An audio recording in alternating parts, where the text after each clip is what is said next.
قومی اسمبلی سے ایوان کی کارروائی پرامن طریقے سے چلانے کے لیے 16 رکنی کمیٹی بنانے کی قرارداد متفقہ طور پر منظور۔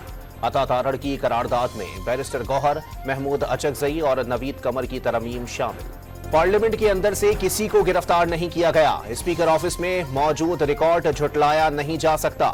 وزیر اطلاعات عطا تارڑ نے پارلیمنٹ سے پی ٹی آئی رہنماؤں کی گرفتاریوں کی تردید کر دی۔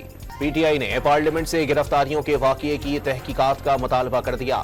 گرفتار ساتھیوں کی رہائی تک 9-10 ایم این ایز کے سوا کوئی ایوان میں نہیں آئے گا، بیرسٹر گوہر کا اعلان۔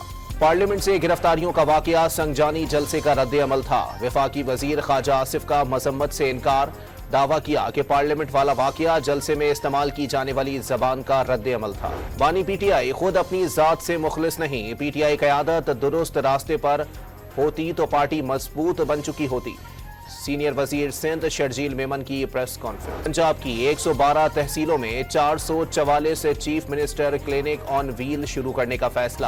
دیہی علاقوں میں سیلاب سے مستقل بچاؤ کے لیے پائیدار اقدامات کرنے کا حکم دے دیا گیا۔ کوئٹہ میں امراض قلب کا جدید اسپتال اور ٹراما سینٹر تعمیر کرنے کا فیصلہ۔ وزیر اعلیٰ بلوچستان نے منصوبے پر تیزی سے کام کے لیے فنڈز جاری کرنے کی منظوری دے دی۔ بجلی صارفین کے لیے ایک اور بری خبر، نیپرا نے سہ ماہی ایڈجسٹمنٹ کے تحت پورے ملک کے لیے بجلی ₹1.74 فی یونٹ مہنگی کر دی۔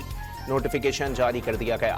اسلام آباد کے بجلی صارفین کو ستمبر کے بلوں میں ریلیف نہیں ملے گا۔ پنجاب حکومت کا بجلی پر ₹14 فی یونٹ ریلیف ختم کر دیا گیا۔ بلنگ سافٹ ویئر میں تبدیلی کے احکامات جاری۔ باجوڑ میں پولیو ٹیم پر دہشت گردی، نامعلوم ملزمان کی فائرنگ سے پولیس اہلکار اور پولیو ورکر زندگی سے ہاتھ دھو بیٹھے۔ پولیس نے علاقے میں سرچ آپریشن شروع کر دیا۔ ملک میں ایم پاکس کا 5واں کیس سامنے آ گیا۔ لوئر دیر سے تعلق رکھنے والا متاثرہ شہری خلیجی ملک سے آیا تھا۔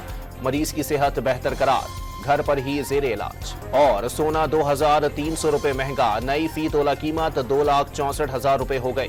10 گرام سونا 2,26,000 سے اوپر جا پہنچا۔